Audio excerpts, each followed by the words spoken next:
তোমার মতো একটা স্কলার ছেলের কাছ থেকে এটা আমি আশা করিনি। তোমাকে আমি ভালো বলেই জানতাম, কিন্তু তোমার ভেতরটা যে এত নোংরা তা আমার জানা ছিল না। আমার কলেজের মেয়েদের অপমান করার সাহস তুমি কোত্থেকে পেলে? বিশ্বাস করুন স্যার, আমি ওনাকে অসম্মান করিনি। যাকে চিনি না জানি না তাকে আমি অসম্মান করব কি জন্য? তাহলে কেউ বানিয়ে বানিয়ে বলছে, মিথ্যে বলছে? তোমার সঙ্গে ওর কিসের শত্রুতা? শত্রুতা ছোটদার সঙ্গে নয়, শত্রুতা আমার সঙ্গে। একটা কলম নিয়ে ওর সাথে আমার ঝগড়া হয়েছিল। চুপ কর। একটা বদমাশ ইতর অবজ্ঞ দাদাকে বাজাতে গিয়ে ও মিথ্যে কথা বলছে স্যার। এদের জিজ্ঞাসা করুন, এরা সাক্ষী ছিল। হ্যাঁ স্যার, আমাদের চোখের সামনে যা ঘটেছে সেটা বলতে আমাদের লজ্জা করছে। শোন প্রেমা, তো দাদা একটা ভদ্রবেশী শয়তান। মুখ সামলে কথা বলুন, নইলে নইলে কি করবে তুমি? I say you get out from the college. এই কলেজে আর কোনোদিন তুমি ঢুকবে না। তোমার পরীক্ষার রেজাল্ট আমি উইথহেল্ড করে রাখবো, যাতে কোনো জায়গায় তোমার চাকরি না হয়, যাতে হায়ার স্টাডিজের জন্য কোনো ইউনিভার্সিটিতে তুমি চান্স না পাও। Sir no excuse. Now out. I say you get out.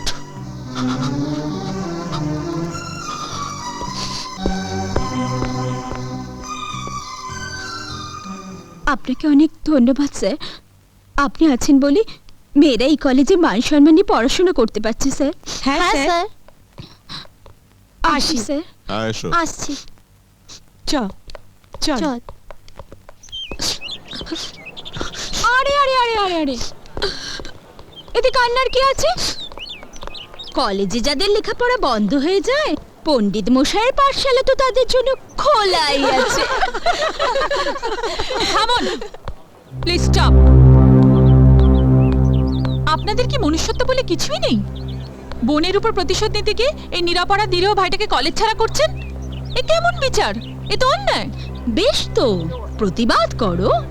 যেমন ভাবে প্রতিবাদের নাম করে গতকাল ওর বোনের হয়ে দালালি করতে এসেছিলে। দালালি আমি করেছি, সাজা আমাকে দিন। ওদের সর্বনাশ করছেন কেন? ওদের সর্বনাশ দেখলে তুমি কষ্ট পাবে, ভয় পাবে। আমার সঙ্গে ঝগড়া করার কোনোদিন সাহস পাবে না। তাই প্রিন্সিপাল স্যারকে এতগুলো মিথ্যে কথা বানিয়ে বানিয়ে না বললেও পারতেন। কলিযুগে সত্যের কোনো দাম নেই, তাই বলে আপনি একজন ভদ্রলোকের নামে বলে দিলেন যে উনি আপনার গায়ে হাত দিয়েছেন। তোমাদের কপাল ভালো, আমার বলা মিথ্যে কথাগুলো স্যার বিশ্বাস করেছেন। নয়তো তোমাকে আর প্রেমাকে শিক্ষা দিতে প্রয়োজনে এর থেকেও জঘন্য কিছু বলতে আমি প্রস্তুত ছিলাম। তাই? কিন্তু যেসব সাক্ষীর উপর নির্ভর করে আপনি মিথ্যে অভিযোগকে সত্যি বানিয়েছেন, সেই সব সাক্ষীরা যে এখন আর আপনার পাশে নেই, সেটাকে আপনি লক্ষ্য করেছেন? হ্যাঁ, ওদিকে কেউ নেই, এদিকে দেখুন। যারা আপনার হয়ে সাক্ষী দিয়েছিল তারা এখন সবাই আমার দলে। তুমি এদের পিস্তলের ভয় দেখিয়ে মিথ্যে কথা বলিয়েছো। আমি? পিস্তল? কেন মিথ্যে অভিনয় করছেন? পিস্তল হাতে তো আপনাকে অনেকেই দেখেছে। হ্যাঁ স্যার, পিস্তলের ভয়ে আমরা বাধ্য হয়েছিলাম মিথ্যে বলতে। হ্যাঁ, আর আমার বুকে ওরা পিস্তল থেকে বলেছিল যে আকাশবাবুর বিরুদ্ধে সাক্ষী না দিলে ওরা আমাকে গুলি করে মারবে। হ্যাঁ স্যার। আপনার সাক্ষীর মতো সাক্ষী হচ্ছে তো? স্যার, আপনি আকাশবাবুকে কলেজ থেকে বের করে দেওয়ার পর ও আমাদের মিষ্টি খেতে 2000 টাকা দিয়েছে। এই তো স্যারকে পাপের টাকাগুলো দিয়ে দে। হ্যাঁ দে তো, দে দে স্যারকে দে তো। এই নিন স্যার। আমি জানি আপনি ওদের কোনো টাকা দেননি। আমি ওদের 6000 টাকা দিয়েছি। 2000 টাকা এখন যেটা ওরা স্যারকে জমা দিচ্ছে, আর 4000 টাকা ওদের চারজনের। ওই যে 4000 টাকাটা, সেটা হলো ওদের মিথ্যে সাক্ষী দেওয়ার ফি। স্যার, এতদিন আমরা শ্রাবন্তী দেবীর পালিত গুন্ডা পান্ডাদের ভয় কিছু বলতে পারিনি। গুন্ডা পান্ডা? হ্যাঁ স্যার, বাইরের রাজাবাজি ছেলেদের নিয়ে এসে কলেজে আড্ডা মারেন, নেশাও করেন। নেশা করে? হ্যাঁ স্যার, ও ঠিকই বলেছে। সব রকমের বাজে নেশার অভ্যেস আছে ওনার। সিগারেটের মধ্যে গাঁজা পুড়ে এমন ভাবে টানে না স্যার, না দেখলে বিশ্বাস করতে পারবেন না। ওদের মিষ্টি খেতে 5000 টাকা দিয়েছি। স্যার, আমাদের বাঁচান স্যার। ওর কথা না শুনলে ও বলেছে আমাদের গুন্ডা দিয়ে বেইজ্জত করবে স্যার। হ্যাঁ স্যার।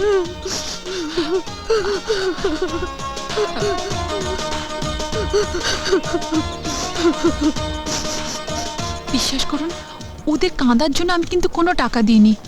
আসলে বাঙালির জাত তো ইমোশনাল, তাই একটু বেশি বেশি করে ফেলছে। এইসব সমাজবিরোধী কাজে আকাশদা বাধা দিয়েছিল বলেই ওর আকাশদার উপর এত রাগ। আকাশ, তোমাকে ভুল বুঝে আমি অন্যায় করেছি, তোমার উপর অবিচার করেছি, এজন্য সত্যিই আমি দুঃখিত। কলেজের নোংরামি প্রতিহত করতে, পরিবেশকে সুন্দর রাখতে সমাজ শত্রুদের বিরুদ্ধে যেভাবে তুমি রুখে দাঁড়িয়েছ, তার জন্য আমরা গর্বিত। তুমি তুমি আমাদের এই কলেজের অহংকার। I am proud of you.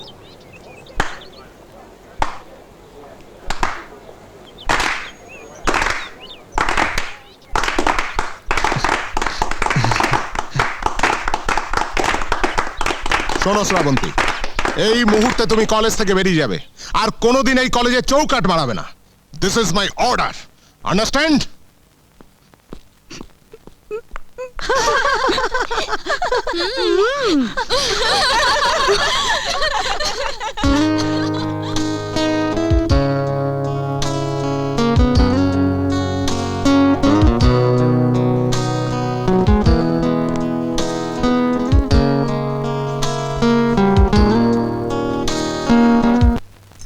এ তো দেখছি অগ্নিকন্যা। মেয়েটার বুদ্ধি আছে বল।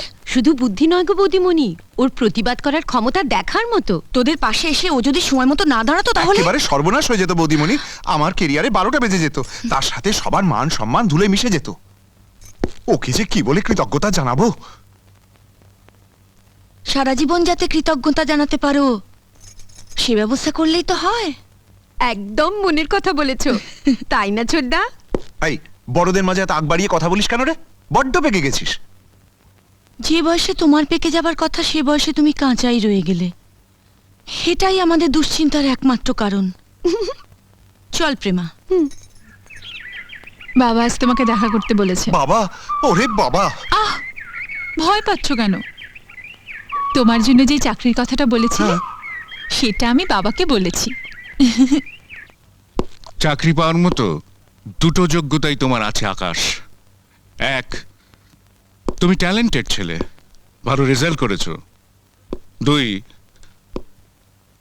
আমার একমাত্র মেয়ে তিথি তোমাকে পছন্দ করে।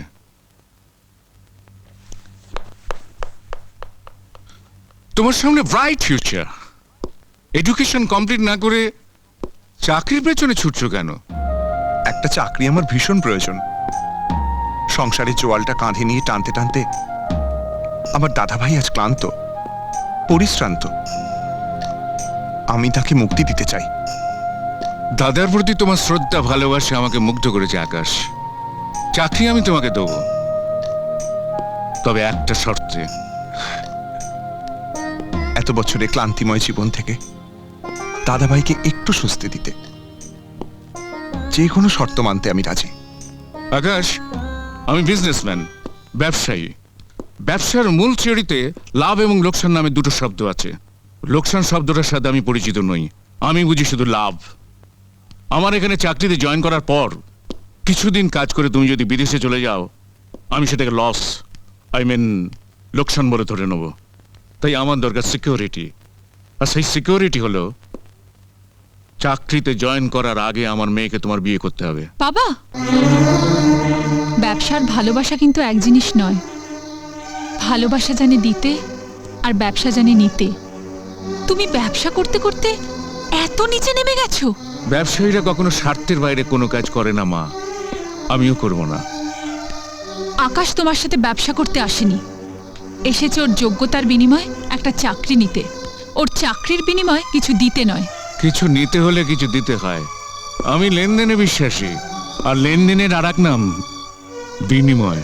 বাবা, হ্যাঁ, আকাশ চাকরির বিনিময়ে চায় তার দাদার সুখ, আমি ওর দাদার সুখের বিনিময়ে চাই আমার মেয়ের মুখের হাসি। বাবা, আকাশের ঘরে বিবাহযোগ্য বোন আছে, ওকে বিয়ে না দিয়ে আকাশ বিয়ে করলে নানা রকম প্রশ্ন উঠতে পারে, সামাজিক সমস্যা দেখা দিতে পারে। সমস্যা যেখানে আছে সমাধানও সেখানে আছে। ওর বোনের বিয়ে না হওয়া পর্যন্ত লোক জানাজানি, লৌকিকতা, অনুষ্ঠান এসব বাদ দিলেই হয়। কোর্ট বা ম্যারেজ রেজিস্ট্রি অফিস তো খোলাই আছে। বাবা, তুমি আকাশের দুর্বলতার সুযোগ নিয়ে শুধু নিজেকেই ছোট করছো না, তুমি আমাকেও ছোট করছো। আকাশ, আকাশ, আকাশ, তুমি এখান থেকে চলে যাও। আকাশ, তোমার যা যোগ্যতা আছে তুমি অনেক ভালো ভালো চাকরি পাবে। আকাশ, সামান্য সামান্য একটা চাকরির জন্য তুমি তুমি এত বড় অপমান সহ্য করে দাঁড়িয়ে থেকো না আকাশ। চুপ করে দাঁড়িয়ে থেকে আমি তোমাকে অপমান করেছি, অপমান করেছি আমার ভালোবাসাকে। একজন ব্যবসায়ীকে আমি বোঝাতে পারিনি তারই পাল্লায় ভালোবাসা অর্জন করা যায় না। একজন হৃদয়হীনকে বোঝাতে পারিনি হৃদয় দিয়েই হৃদয়কে বুঝতে হয়। চলো তিথি, এক্ষুনি বালিগঞ্জ ম্যারেজ রেজিস্ট্রি অফিসে গিয়ে তোমাকে বিয়ে করে তোমার বাবাকে বুঝিয়ে দেব আমার ভালোবাসার গভীরতা কতটুকু।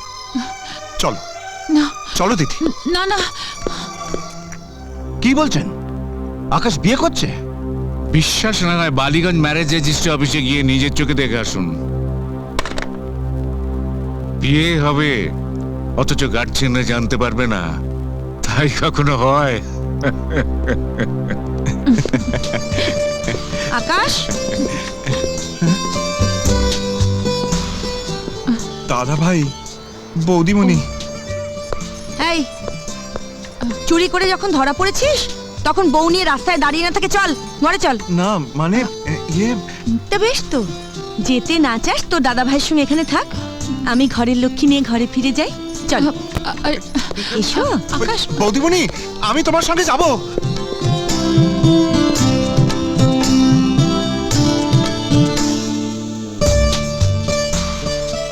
তিথি, সবাই জানে আমাদের মা বাবা নেই, কিন্তু আমি আর প্রেমা জানি আমাদের মা বৌদিমণি আর দাদা ভাই আমাদের বাবা। সত্যি ওনাদের পেয়ে আমার সবাইকে ছেড়ে আসার দুঃখই ভুলে গেছি। শুধু তোমার কাছে আমার একটাই চাওয়া, বলো। শর্ত পূরণ। শর্ত পূরণ? যে শর্তে বাবা তোমাকে চাকরি দিয়েছেন, যে শর্তে তুমি আমাকে বিয়ে করেছো। শর্তের কথা আমি ভুলিনি। সংসারের দায়িত্ব থেকে দাদাভাইকে মুক্তি আমি দেবই দেব।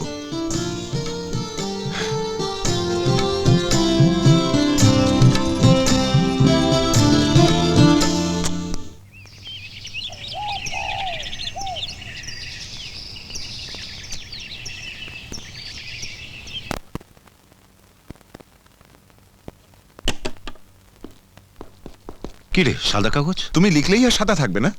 কি লিখবো? রেজিগনেশন লেটার, চাকরি হতে অব্যাহতি নেবার আবেদনপত্র। সে কি রে? হ্যাঁ, তুমি আজই চাকরি ছেড়ে দিয়ে আসবে। পাগল, এ হয় না। কেন হয় না? এতদিন তুমি তোমার কর্তব্য করেছো, এবার ছোটদাকে একটু কর্তব্য পালনের সুযোগ দাও। হ্যাঁ, আপনি সারা জীবন অনেক কষ্ট করেছেন, এখন থেকে সংসারের দায়িত্বটা আপনার ছোট ভাইকেই পালন করতে দিন। আরে না বৌমা, ও ছেলে মানুষ, এত বড় সংসার চালাবে কি করে? আরে সে ভাবনা আমাকে ভাবতে দাও। হ্যাঁ, আরে তুমিও চুপ করে আছো, ওদের বুঝিয়ে বলো। এতগুলো বছর ধরে আমি ওদের হয়ে তোমাকে বুঝিয়েছি, আজ হঠাৎ বদলে যাব কি করে? সারাটা জীবন ধরে ওদের সব চাওয়া সব দাবি তুমি পূরণ করে এসেছো, আজও ওদের না করো না। বাধা আমিও দেব না সুদীপ্ত বাবু, এই তো পরম ভাগ্যের কথা। এই যুগে এমন ভাই লাখে একটা মেলে কিনা সন্দেহ। শুধু আপনার মতো এরকম বিশ্বস্ত লোককে হারাতে হচ্ছে, এইটি যা দুঃখ। আপনার প্রভিডেন্ট ফান্ড আর গ্র্যাচুইটির ব্যাপারে অ্যাকাউন্টস ডিপার্টমেন্টে বলা থাকবে, যখনই মনে হয় এসে নিয়ে যাবেন। কেন নেব? তিথি এখন সংসারে এসেছে, শুধু মাইনের টাকা কেন, এখন থেকে সবকিছু ওর কাছে রাখবে। সেটি হচ্ছে না দিদি, দাদা ভাইকে ছুটি দিয়েছি বলে তোমাকে কিন্তু ছুটি দেব না। রাইট। দাদা ভাইয়ের দায়িত্ব বুঝে নেওয়ার মতো লোক অফিসে আছে, কিন্তু তোমার দায়িত্ব বুঝে নেওয়ার মতো সংসারে দ্বিতীয় কেউ নেই। দায়িত্ব বুঝে নিয়ে কেউ সংসারে আসে না, সংসারে এসেই দায়িত্ব বুঝে নিতে হয়। এই চাবির গোছাটা আঁচলে বেঁধে দিলেই সব বুঝতে পারবি। দিদি, এটা শুধু চাবির গোছা নয়, এ হলো আমাদের সকলের বন্ধন। এতদিন এটা তোমার আঁচলে বাঁধা ছিল, তোমার আঁচলেই থাক। নতুন আঁচলে বাঁধলে এটা তো হারিয়েও যেতে পারে। ঠিক বলেছ বৌদিমণি, নাও তো নাও। এটা সংসারে খরচের জন্য আমার মাইনের অ্যাডভান্স, আর এগুলো অফিসের টাকা। এতে 2 লাখ আছে। 1 লাখ কাল নিয়ে নেব, বাকি 1 লাখ পরে নেব। নাও।